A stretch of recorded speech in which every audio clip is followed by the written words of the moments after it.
सभी को ओम नमः शिवाय। जैसे कि आप लोग जानते हैं, हम लोग शिव महापुराण पढ़ रहे हैं। शिव महापुराण में आज हम वायनीय संहिता एकादश खंड विद्या अवतार का कथन से शुरुआत करेंगे। तो आइए शुरू करते हैं। एकादश खंड। श्री वेद व्यास जी ने कहा, मैं शिव गणेश, स्वामी कार्तिकेय और सृष्टि की उत्पत्ति, पालन तथा संहार करने वाले भगवान शिव को नमस्कार करता हूँ, जिनकी भक्ति अपरंपार है और सबसे गमन करने वाले तथा व्यापकता ही जिनका स्वभाव है। मैं उन अविनाशी शिव महात्मा महादेव की शरण में हूँ। जब गंगा, यमुना और सरस्वती के संगम स्थल प्रयागराज नैमिषारण्य में ऋषियों ने पुनः यज्ञ का अनुष्ठान किया, तो इन मुनियों के उस यज्ञ का वृतांत सुनकर सूत जी उस स्थान पर आए। सूत जी को आया देखकर सब मुनियों की प्रसन्नता का ठिकाना न रहा। उन्होंने प्रेम पूर्वक उनका आदर सत्कार और पूजन किया। मुनि वृंद उनसे प्रार्थना करने लगे, आपका आगमन शुभ हो। आप समस्त इतिहास पुराणों की ज्ञाता हमारे आश्रम पर पधारे हैं, यह हमारा अहोभाग्य है। आप हमें भी दिव्य रूप कथाओं का अमृतपान कराने की कृपा करें। मुनियों की प्रार्थना सुनकर पहले व्यास पुत्र सूत जी ने भगवान शंकर और गणेश जी का ध्यान किया और जगदम्बा पार्वती तथा अपने गुरुदेव को प्रणाम कर बोले, हे मुनियों, मैं आपको सभी विद्याओं के रूप पुराणों के प्रकट होने का वृतांत सुनाता हूँ।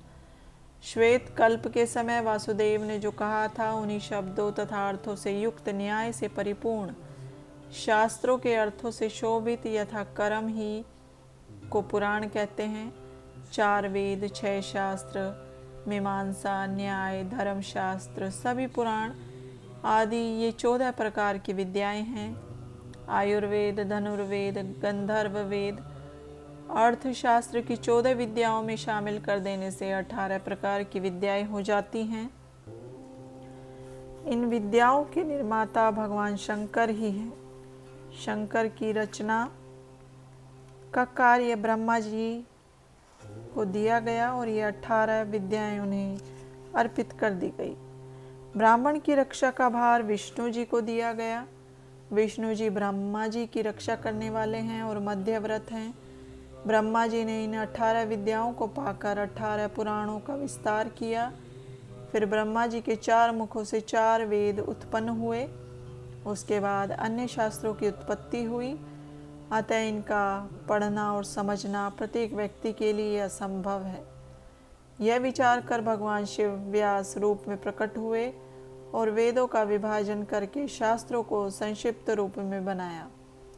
इसी तरह द्वापर युग के अंत में विष्णु भगवान व्यास जी के रूप में प्रकट हुए और वेद आदि का विभाजन किया। द्वापर युग की समाप्ति पर सत्यवती नंदन कृष्ण दैवाप्यन के नाम से व्यास जी प्रकट हुए। इन्होंने वेदों को 4 भागों में विभक्त किया, इसलिए ये वेद व्यास के नाम से प्रसिद्ध हुए। जब तक इन पुराणों को ना पढ़ा जाए, तब तक वेद, उपनिषद, वेदों के अंश पढ़ने से कुछ भी ज्ञान प्राप्त नहीं होता। 18 पुराणों के नाम इस प्रकार हैं: ब्रह्म, पदम, विष्णु, शिव, भागवत, भविष्य, नारद, मार्कंडेय, अग्नि, ब्रह्म वैवर्त, लिंग, वाराह, वामन, कूर्म, मत्स्य, गरुड़, ब्रह्मांड और स्कंद। इनमें चौथा शिव पुराण शैवों की सभी मनोकामनाएं पूर्ण करने वाला है। इसी शिव पुराणोक्त धर्म तथा विधि के द्वारा शिवोपासना करने से 3 वर्णों के मनुष्यों एवं देवताओं को शिव कथा सुनने से शीघ्र ही शिवलोक की प्राप्ति हो जाती है, जिसे भक्ति कहा गया है। मुक्ति की अभिलाषा से शिव आराधना ही फलदायक है। ब्रह्मा जी से मुनियों द्वारा प्रश्न करना। सूत जी ने मुनियों को बताया, अनेकों कल्पों के व्यतीत होने पर जब 12 कल्प प्रारंभ हुआ, तब सभी ऋषियों में विवाद छिड़ गया। विवाद में ब्राह्मण से कहा, ब्रह्म कौन है? कोई किसी को बताता तो कोई किसी को ब्रह्म कहता था, परंतु जब कोई भी निर्णय न हो सका तो सब ऋषि मिलकर ब्रह्मा जी के पास गए। उनको प्रणाम कर उनकी स्तुति करने लगे। ब्रह्मा जी ऋषियों पर प्रसन्न होकर बोले, हे ऋषियों, कैसे आना हुआ? ऋषि बोले, हम एक संदेह रूपी अज्ञान के अंधकार में पड़े हुए हैं और बहुत व्याकुल हो रहे हैं, अतः आप कृपा करके हमारा संदेह दूर करें। हमें यह ज्ञात नहीं कि अविनाशी, नित्य, शुद्ध चित्त, स्वरूप, परिपूर्ण परब्रह्म परमात्मा कौन है। अपनी लीला द्वारा इस संसार को रचकर इसका पालन करता और संहार करता कौन है। इस प्रकार मुनियों का कथन सुनकर ब्रह्मा जी ने अपने आसन से उठकर शंकर भगवान का ध्यान किया और फिर ऋषियों से बोले, नैमिषारण्य की कथा। हे मुनियों, जो मन और वाणी से दूर है, जो ब्रह्मा विष्णु रुद्र आदि तथा मूल इंद्रियों के साथ सबको रचते हैं, पंडित लोग जिनके परम आनंद को प्राप्त करके अभय हो जाते हैं, उनकी कृपा से मुझे प्रजापति का पद प्राप्त हुआ है। जो सूर्य, चंद्र, अग्नि, बिजली आदि को अपने प्रकाश से आच्छादित कर देता है, उन अद्वितीय भगवान शिव की अनंत महिमा को जाना नहीं जा सकता। इनके समान और कोई दूसरा नहीं है। अपने अंदर से ही वे सृष्टि को उत्पन्न करते हैं और प्रलय के समय उसे अपने अंदर विलीन कर लेते हैं। वह ही सभी प्राणियों को प्रपंच में डालते हैं। उन्हें अज्ञानी, दुष्ट, पतित और अधम व्यक्ति तो देख भी नहीं सकते। केवल भक्तजन ही उनकी पूजा उपासना द्वारा अपने अंदर तथा बाहर उनके दर्शन कर पाते हैं। इनके स्थूल रूप को देवता देख सकते हैं तथा योगी जन इनके सूक्ष्म रूप के दर्शन कर सकते हैं। इनका तीसरा रूप सूक्ष्माति सूक्ष्म, नित्य और अविनाशी है। इस रूप को उनके भक्त व्रत के अनुकूल चलने पर देख सकते हैं।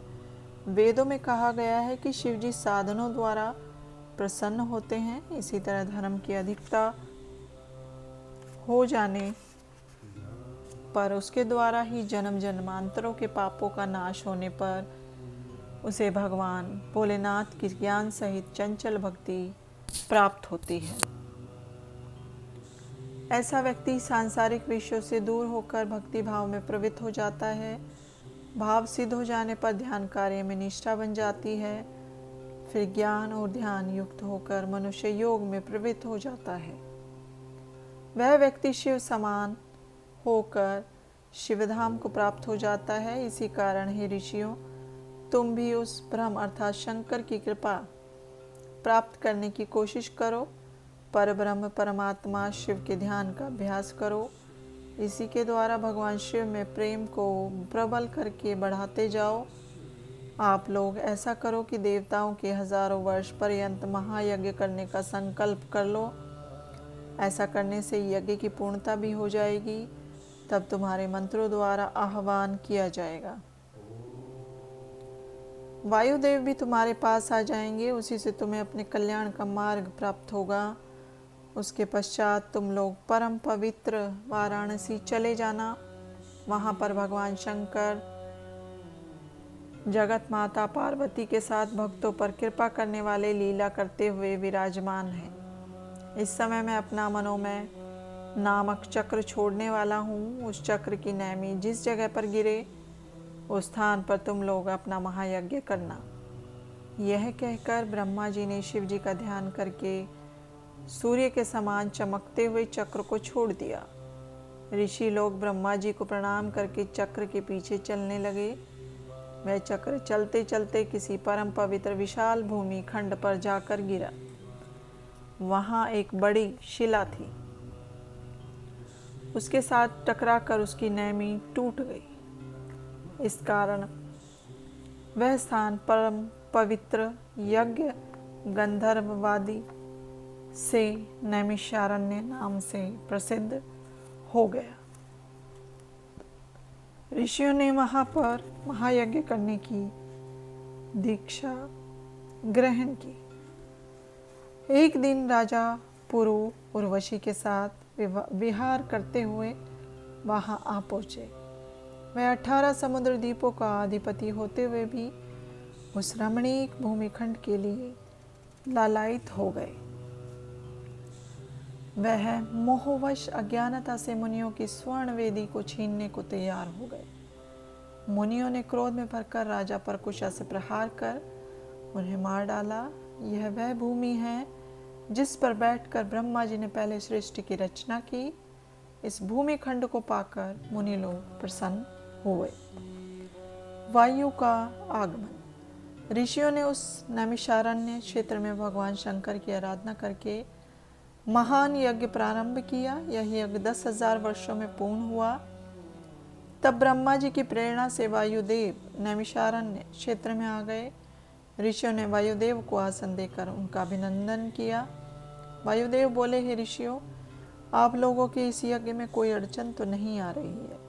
ऋषिगण बोले, हमने अपना अज्ञान दूर करने के लिए ब्रह्मा जी की आराधना की थी।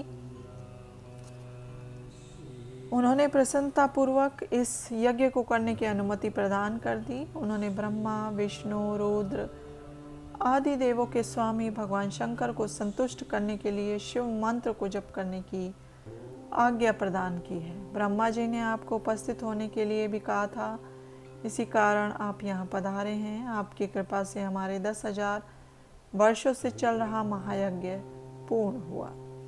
शिव भक्ति का वर्णन। ऋषि पूछने लगे, हे वायुदेव, ब्रह्मा जी ने किस प्रकार आपको शिव ज्ञान का उपदेश दिया? वायुदेव ने उत्तर दिया, हे ऋषियों, जब 31वां श्वेत रूप का नाम का कल्प लगा तब ब्रह्मांड की रचना हेतु ब्रह्मा जी ने शिव जी को प्रसन्न करने के लिए कठोर तपस्या की। उनके द्वारा संतुष्ट होने पर भगवान शंकर प्रकट होकर ब्रह्मा जी को ब्रह्म ज्ञान का उपदेश देने लगे। मैंने जो पशुपति संज्ञक ज्ञान प्राप्त किया है, सुख प्राप्त करने की इच्छा रखने वाले को उसमें भक्ति रखनी चाहिए। ज्ञान से ही अज्ञान रूपी का अंधकार नाश होता है। ज्ञान ही वस्तु विनाशक है। जीव ज्ञान चेतन है, प्रकृति माया है और माया से युक्त मूल कर्म का संबंध रखने वाला पुरुष है। इन दोनों के प्रेरक शिव शंकर है। माया तो महेश्वर की शक्ति मानी जाती है। माया रूपी यह शरीर स्वयं शिव जी का बनाया हुआ है। जीव अपने कर्मों के फल भोगने के लिए ही सर्वव्यापी माया से आच्छादित रहता है। माया के समाप्त होने पर जीव भी मुक्त हो जाता है। यह जीवात्मा ज्ञानहीन होकर परमेश्वर की प्रेरणा पाकर सुख दुख भोगने हेतु स्वर्ग व नरक में जाता है। ऋषि बोले, हे वायु देवता, इन पशुपाश के स्वामी कौन हैं? वायुदेव ने उत्तर दिया, इसके स्वामी परमेश्वर हैं। वह सर्वव्यापक होने के कारण सब जगह निवास करते हैं। ईश्वर से प्रेरणा पाकर ही जीव कर्तव्य के रूप में प्रकाशित होता है। परमात्मा ही करता है। जिस प्रकार नेत्रहीन प्राणी कुछ नहीं देख सकते, उसी प्रकार प्राणियों को भगवान नहीं दिखाई देता। प्राणियों के नेत्र माया से ढके रहते हैं। परमपिता मायावी है। वह अपनी ईशानी शक्तियों से अकेले ही समस्त संसार को अपने अधीन कर लेते हैं। भगवान शिव शंकर संसार की सृष्टि, स्थिति और संहार करने वाले हैं। समस्त संसार इस विराट पुरुष के नेत्र, मुख, भुजा आदि हैं। वही देवों के आदि देव ब्रह्मा जी का निर्माण करते हैं। अपनी शक्ति द्वारा अकेले ही रचना करते हैं एवं स्वयं आने पर इसका विनाश भी कर देते हैं। सदाशिव के ज्ञान से इस भवसागर से मुक्ति मिल जाती है।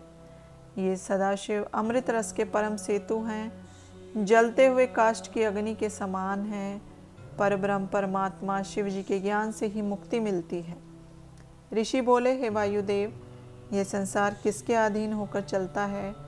वायुदेव बोले, हे ऋषियों, यह संसार भगवान शंकर का ही तेज स्वरूप है। इसको कलात्मक कहते हैं। ईश्वर की इच्छा से ही यह पूरे संसार का विनाशक है। यह अपनी ही शक्ति से त्रिलोकी पर अखंड राज्य करता है। शिव शक्ति से यह भी सबको इच्छित सुख का फल प्रदान करने वाला है। जिस प्रकार समयानुसार मेघ जल बरसाते हैं, सूर्य की किरणें संसार को तप्त करती हैं, खेतों में अन्न उत्पन्न होता है, उसी प्रकार काल भगवान शिव शक्ति द्वारा संसार को जीवन देता हुआ कारण बन रहा है। जो प्राणी इस काल के तत्व को जान लेते हैं वे ही परमेश्वर शिव के दर्शन पाने में सफल होते हैं। बोलो शंकर भगवान की जय।